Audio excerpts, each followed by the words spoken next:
बीती रात आई तेज बारिश और तूफान के कारण पूर्णिया के किसानों को भारी क्षति पहुंची है। खासकर मक्का की फसल, गेहूं की फसल, मिर्ची और आलू की फसल को सबसे ज्यादा क्षति हुई है।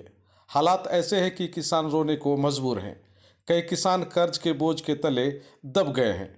उनके पास जिंदगी जीने का अब कोई दूसरा रास्ता नहीं बच गया है। पूर्णिया में कस्बा प्रखंड के सर्राबतनाहा के दर्जनों किसानों ने अपनी मक्का की फसल को दिखाते हुए बताया कि कैसे वे लोग रातों रात तेज आंधी और बारिश के कारण सड़क पर आ गए हैं और कई लोग न केवल काफ़ी सदमे में हैं बल्कि उनका भविष्य भी अब अंधकार में डूब गया है, जिसके कारण वे लोग रोने भी लगे। किसानों ने बताया कि उन लोगों की ज़िंदगी मक्का की फसल पर मुख्य रूप से निर्भर रहती है, किंतु तेज आंधी और बारिश ने उनकी फसल को पूरी तरह से बर्बाद कर दिया है और वे लोग अब अपना कर्ज कैसे चुकाएंगे, परिवार कैसे चलेगा, पढ़ाई लिखाई बच्चों की कैसे होगी, यह सब उनके लिए बहुत बड़ी समस्या बन गई है। किंतु सरकार की ओर से अभी तक उन लोगों की इस स्थिति को देखने के लिए कोई भी अधिकारी नहीं आए हैं। किसान सलाहकार बुलाने पर भले ही पहुंचे, किंतु कोई मजबूत भरोसा उनके द्वारा किसानों को नहीं दिया गया। सर्राबतनाहा में करीब 250 से 300 एकड़ मक्का की फसल बर्बाद हुई है। इसमें छोटे बड़े सभी तरह के किसान शामिल हैं। सभी का कहना है कि इस प्राकृतिक आपदा ने उन लोगों को पूरी तरह से बर्बाद कर दिया है। कई लोगों की फसल और घर भी बर्बाद हुए हैं। यहाँ के पीड़ित लोगों ने सरकार से इस ओर ध्यान देने की मांग की है ताकि किसानों को थोड़ी राहत मिल सके। खासतौर पर पूर्णिया जिलाधिकारी का ध्यान इस ओर आकृष्ट किया गया है, जिससे कि उन लोगों की मक्का की फसल का सर्वे हो सके और सरकार उचित मुआवजा देने का कोई व्यवस्था भी निकाल सके। आप खुद सुन लीजिए यहाँ के किसानों में किस तरह की निराशा है और किसानों ने अपनी व्यथा को बताते हुए क्या कुछ कहा। वो तूफान जिस दिन रात के जीत के रात में हुआ था, तो हम लोग सोचे कि थोड़ा हल्का फल्का बारिश होगा नहीं, हवा चले, बारिश होने के बाद हवा जो चल गया उससे बहुत ज़्यादा नुकसान हुआ मेरा पंचायत में। और खास करके इस वार्ड में बहुत ज़्यादा क्षति है, क्या कि यहाँ का जो किसान है ना, उस पे हरी फसल पे जैसे मिर्ची हो गया, आलू हो गया, गोभी हो गया, बहुत सारा ऐसा मकई हो गया, इस पे ज़्यादा फोकस करता है, इसी पे निर्भर है इन लोगों का। तो जितना क्षति हो गया कि किसान का रीढ़ का तोड़ के बैठा दिया है। ये जो फसल लगाए हैं आप, हाँ, कर्ज लेके लगाए हैं, कर्ज लेके आया 10% ब्याज पे पैसा लेकर के मकई, अभी भी खाद वाला का 10,000 रुपया बाकी है। अच्छा, कुल पूरे पंचायत में लगभग कितने फसलों का नुकसान? मतलब वही है कि 250 एकड़ समथिंग में ऐसा क्षति हुआ है। अच्छा, अब कितना उसके हिसाब से देखा जाए कितना रुपए का नुकसान हुआ है? मान के आंकड़ा लगा लीजिए, 1 बीघा में मोटा मोटी 1 लाख रुपया का मकई होता है किसान का, उसी हिसाब से लाख रुपया बीघा से जोड़ लीजिए।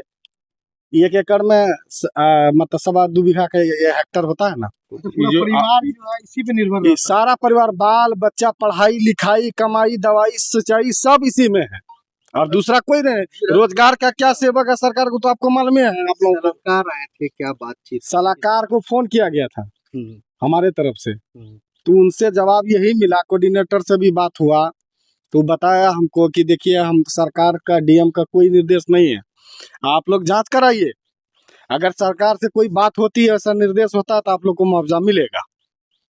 भरोसा दिया है। मगर हम लोग पूरा जब आया सलाहकार, हम लोग जाके के एक खेत को दिखा दिए, जा करके मकई को दिखा दिए, मिर्ची दिखा दिए, आलू दिखा दिए, दिखा करके सबको यही बात बोले कि अपना अपना खेत का सारा भ्रमण कर लिया। जो आंधी आया, आप लोग को रीढ़ की हड्डी तोड़ दिया, आप लोग सड़क पे आ गए। बिल्कुल सड़क पे आ गए, कहीं का नहीं रहे। अब कौन उपाय है हम लोग का कहाँ होगा? यहाँ कोई सर्विसमैन नहीं है, या कोई नौकरी नहीं है, या मान के चलो कोई बिजनेसमैन बड़ा नहीं है कि हम लोग का कोई आशा रहेगा। हम लोग खेती पे ही निर्भर करते हैं। तो क्या चाहते हैं आप लोग सरकार? हम लोग सरकार से यही चाहते हैं कि जल्द से जल्द इसका जो है रिएक्शन हो, कि हम लोग का कुछ उससे मदद मिले सरकार से। अभी खेत में फसल लगा हुआ है तो आप लोग चाहते हैं कि जांच पड़ताल सही से हो जाए? हाँ, जांच हो जाए, जांच में कोई दुरा नहीं, जांच करके मुआवजा जरूर मिलना चाहिए। मान के जो आदमी मजदूरी करता है, जिसके पास 1 बीघा खेत है, उसका जो अगर मक्का क्षति हो गया, वो कहाँ जाएगा? उसका तो कोई उपाय नहीं। हमारा तो 10 बीघा था, 5 बीघा चला गया, मान के चलिए कहीं से हम थोड़ा सा उसमें दम रहेगा। और उसके जिसके पास 1 बीघा, जिसके 5 कट्टा है, उसका क्या होगा? वो तो मर गया ना साहब। अच्छा, ये फसल का इंश्योरेंस वगैरह किसान वगैरह कराता है? कुछ नहीं, सरकार का कुछ भी नहीं इस पे पहल है। अगर पहल रहता तो हम लोग को जान रहता ना कि चलिए नुकसान हो गया। तो सलाहकार लोग आप लोग को जागरूक नहीं करता है कि इस तरह से कर लीजिए? कुछ नहीं आता ही नहीं कभी तो। जब हम फोन करते हैं कि फला मैटर है या फला बात है, आप किसान से मिलिए आकर के, तो वो किसान से मिलने के लिए हाँ ठीक है आएंगे, बात करेंगे। आता भी है तो 2-4 ठो मिलता, कोई समय सीमा से आता नहीं है। कभी 3 बजे आ जाएगा, कभी 1 बजे आएगा। कोई टाइम पे अगर बना देगा 10 को किसान बैठा के रखिए, हम आते हैं तो 10 किसान बैठेगा ना कि हम इंतजार कर रहे हैं उसका, वो भी नहीं है। नुकसान हुआ होगा मेरा 4 बीघा खेत में मकई एकदम साफ सूट गया है और 1.5 बीघा मरचाइन, बहुत क्षति है। कितना का क्षति हुआ होगा लगभग? मोटा मोटी यही समझिए कि जो पूंजी खेत में लागत किए हैं लगभग 1.5 लाख का पूंजी चला गया। खाद और जोताई से, जौन मजदूर से, मेहनत से, सब चीज से 1.5 लाख टका खत्म हो गया। अच्छा, पूरा परिवार तो यही मकई पे निर्भर हाँ, हम लोग का किसान यही मकई पर ही निर्भर है, जो भी है निर्भर है, मकई पर निर्भर है, दूसरा और कोई खेती नहीं है। फिर कैसे आप लोग जो है भरण पोषण करेंगे? अब क्या करेंगे, ये तो कुदरत का देन था, कुछ हो गया तो लोग क्या कर सकते हैं। मेहनत तो कोशिश जारी रखे हम लोग। कितनी खेती किए थे इस बार आप? हम 7 बीघा मकई रोपे हैं। कितना बीघा में नुकसान हुआ? 4 बीघा नुकसान हो गया। 4 बीघा नुकसान जी। सरकार से इसका मुआवजा मांगेंगे हम लोग, और क्या मांगेंगे। सरकार इसका मुआवजा हम लोग को दे, जो कुछ हम लोग का घाटा नहीं लगे। 7.5 बीघा। कितना का नुकसान हुआ है? सब ठो खत्म हो गया। सब खत्म हो गया? सब खत्म हो गया। तो ये पैसे कहाँ से लाकर लगाए थे? ग्रुप उठाए, लोन उठाए थे? कितना पैसा लगाए थे? उसमें लगभग 1.5 लाख। 1.5 लाख? सब खत्म हो गया? सब खत्म हो गया। अब फसल होगा कि नहीं होगा उसमें? नहीं होने वाला नहीं है। जो गिर गया इसमें है, चलिए हम दिखा देते हैं। जांच पड़ताल कुछ हुआ कि नहीं? नहीं, कुछ नहीं हुआ है। खाली आप ही का क्षति हुआ और पूरे मोहल्ला का हुआ? नहीं, पूरे का हुआ है। परिवार का भरण पोषण कैसे चलेगा? ऊपर वाला जैसे चलाएगा, क्या करेंगे। सरकार कुछ मदद देगा तो हो जाएगा। इस खेती के अलावा भी कुछ करते हैं आप लोग? नहीं, कुछ नहीं करते, मजदूरी करते हैं। कितने सालों से खेती कर रहे थे? कम से कम 10 साल से। यहाँ पे आंधी आया तो मकई, गेहूं, मिर्च, आलू सब कुछ यहाँ नुकसान हो गया। कितना नुकसान हुआ है लगभग? यहाँ अगर पूरे पंचायत में देखा जाए तो 200 से 250 एकड़। हाँ। आपकी कितनी मकई की फसल? हमरा तो लगभग 13 बीघा हम मकई लगाए थे। 2 बीघा मिर्ची लगाए थे, जिसमें से 7 बीघा तो साफे टूट करके नीचे में सड़ गया है मकई। हाँ। कितना का नुकसान हुआ होगा आपको लगभग? मेरा अगर देखिए तो उसी से लमसम 2-2.5 लाख। सिर्फ आपका हुआ है? हाँ, ये तो मेरा हुआ। देखिए करते सामने जो है, ये गिर गया फसल, इसका आप कुछ नहीं होगा? क्या होगा, ये गिर गया, इसमें कुछ भुट्टा उट्टा कुछ देने वाला ही नहीं है, सब खत्म हो गया, सब सट गया। वो थोड़ी होगा। वो जो मेन इसका जो जड़ तनाव था, सीधा रखने वाला हवा पानी जो लगता तभी ना वो फरेगा।